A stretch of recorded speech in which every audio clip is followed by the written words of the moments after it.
Sintayong dihadiahi mobil listrik mewah setelah antar timnas Indonesia U23 lolos semifinal Piala Asia U23 2024. Sintayong tegaskan ingin belajar bahasa Indonesia, ini penyebabnya. Media Vietnam was-was timnas Indonesia panggil 17 pemain luar negeri.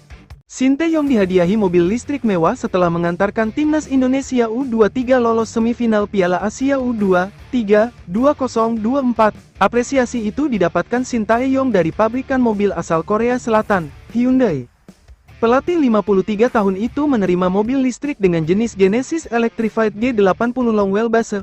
Sebelumnya, mobil ini pernah digunakan ketika konferensi tingkat tinggi, KTT, di Bali pada Oktober tahun 2023. Ini merupakan yang ketiga kalinya Sintayong dihadiahi mobil. Sebelumnya, ex-pelatih timnas Korea Selatan mendapatkan 1 unit mobil Palisade dan Staria.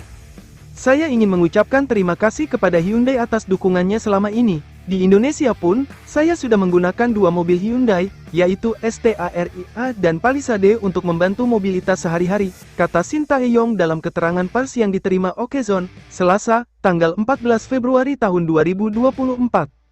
Harapannya, hadiah ini dapat memacu Sintayong untuk terus memberikan hasil optimal kepada timnas Indonesia. Terdekat, Sintayong akan membawa timnas Indonesia tampil di 2 laga pamungkas grup F kualifikasi Piala Dunia 2026 zona Asia kontra Irak, tanggal 6 Juni tahun 2024, dan Filipina, tanggal 11 Juni tahun 2024. Timnas Indonesia hanya membutuhkan 1 kemenangan lagi untuk lolos ke babak ketiga kualifikasi Piala Dunia 2026 zona Asia, sekaligus memesan tempat di putaran final Piala Asia 2027.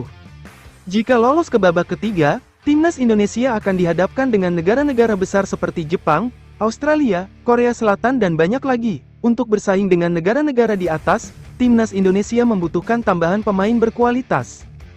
Banyak yang berharap, pemain-pemain top seperti Hairo Riedewal, Crystal Palace, Kevin Dix, FC Copenhagen, Miss Hilges, FC Twente, Emil Audero, Inter Milan, hingga Ole Romeni, FC Utrecht, mau memperkuat timnas Indonesia.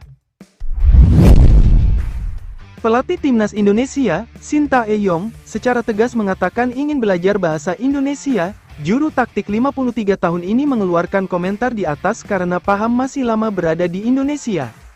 Berhubung segera memperpanjang kontrak baru, Sintayong akan berada di Indonesia sampai 2027. Karena itu, agar komunikasi dengan segenap elemen timnas Indonesia berjalan lancar, Sintayong bertekad segera menguasai bahasa Indonesia. Mohon maaf saya tidak bisa bahasa Indonesia, tetapi kedepannya saya harus belajar bahasa Indonesia. Karena saya masih akan berada di Indonesia hingga 2027, kata Sintayong di Jakarta, Selasa, tanggal 14 Mei tahun 2024. Semenjak tiba di Indonesia pada Desember tahun 2019, Sintayong dibantu sang penerjemah, Jong Sek-seo dan juga pelatih kiper asal Korea Selatan yang lama berada di Indonesia, Yo Jae-hon. Keterbatasannya dalam berbahasa Indonesia itu pun sempat menjadi perbincangan dan dikritik para pencinta sepak bola tanah air.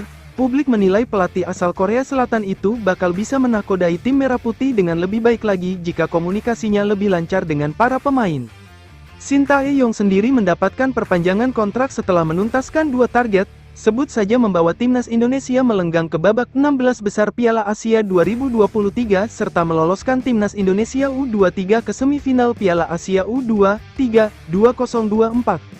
Ayah 2 anak itu bahkan nyaris membuat timnas Indonesia U23 lolos ke Olimpiade Paris 2024. Sayangnya, dalam kesempatan terakhir, Marcelino Ferdinand dan kolega kalah dengan skor 0-1 dari Guinea U23 di babak playoff. Meski begitu, sampai saat ini kontrak baru Sintayong masih belum resmi ditandatangani. Perpanjangan masa baktinya dengan timnas Indonesia masih sebatas kesepakatan verbal saja dan diperkirakan hitam di atas putih baru terjadi pada pekan depan. Media Vietnam was-was timnas Indonesia akan diperkuat 17 pemain yang berkiprah di luar negeri untuk kualifikasi Piala Dunia 2026 pada Juni mendatang. Indonesia saat ini berada di posisi kedua grup A dengan raihan 7 poin di bawah Irak yang mantap kukuh di puncak dengan koleksi 12 poin, sementara Vietnam di urutan ketiga dengan 3 angka. Artinya Indonesia hanya membutuhkan 3 poin tambahan untuk menyegel posisi runner-up grup A mendampingi Irak yang memastikan lolos ke putaran ketiga. Soha menilai peluang Vietnam lolos ke putaran ketiga makin kecil jika Indonesia memanggil seluruh pemain naturalisasi mereka untuk kualifikasi Piala Dunia 2026.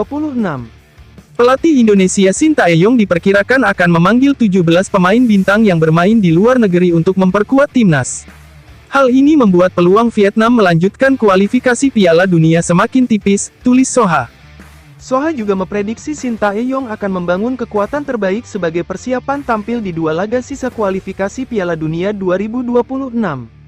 Nama-nama pemain abroad yang mungkin dipanggil STY adalah Rafael Struijk, Asnawi Mangkualam, Jordi Amat, Pratama Arhan, Justin Hubner, Maarten Paes, J.I.Z., Marcelino Ferdinand, Sain Patinama, Sandy Walsh, Ragnar Oratmangun, Tom Haye, Nathan Chu Aon, Ivar Jenner, hingga Elkan Bakmot. Sebagian pemain tersebut bermain di klub-klub Eropa, terutama di Liga Belanda. Beberapa bintang muda yang bersinar di Piala Asia U23, 2024 juga termasuk dalam daftar 17 pemain tersebut. Meski hanya butuh 3 poin tambahan, STY berambisi untuk meraup 2 kemenangan saat melawan Irak dan Filipina di Indonesia. Pelatih asal Korea Selatan itu juga berencana gelar pemusatan latihan yang akan digelar mulai tanggal 27 Mei mendatang.